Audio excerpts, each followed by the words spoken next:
gugatan pra-peradilan yang diajukan ex-Jampitsus Febri Adriansyah. Febri meminta status tersangkanya dibatalkan.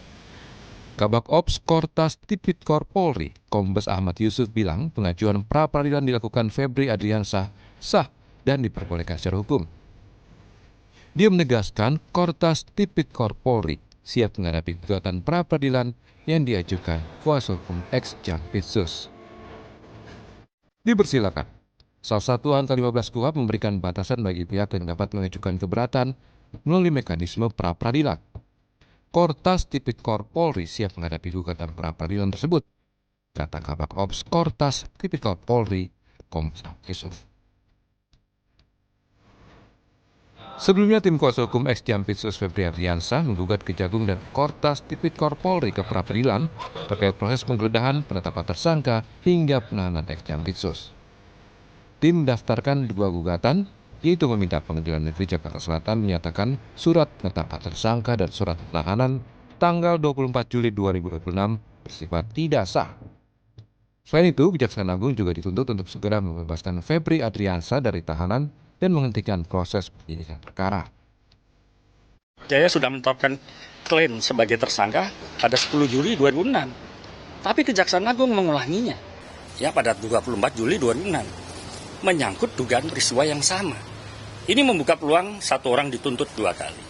Kemudian proses tergesa-gesa dan penandatangan oleh pejabat yang tidak berwenang. Penyidikan sebagai pejabat yang menandatangani surat penetapan tersangka.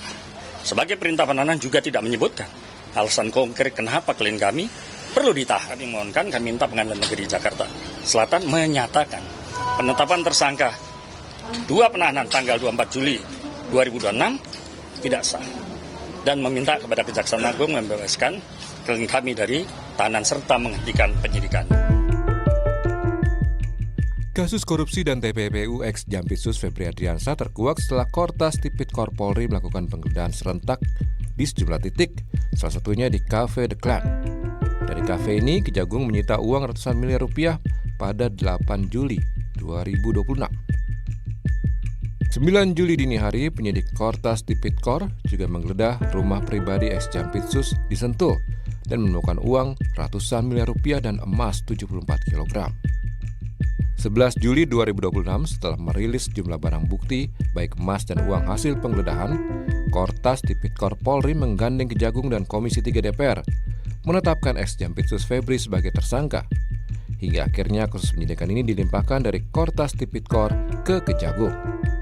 24 Juli, penyidik Kejagung memeriksa Febri untuk pertama kalinya, hingga menetapkan Febri sebagai tersangka kasus TPPU dan ditahan di rutan KPK. 4 Agustus, Jaksa Agung menghentikan Febri Adriansyah sebagai jaksa. Bukti melimpah termasuk lebih dari 70 kg emas sudah didapat penyidik.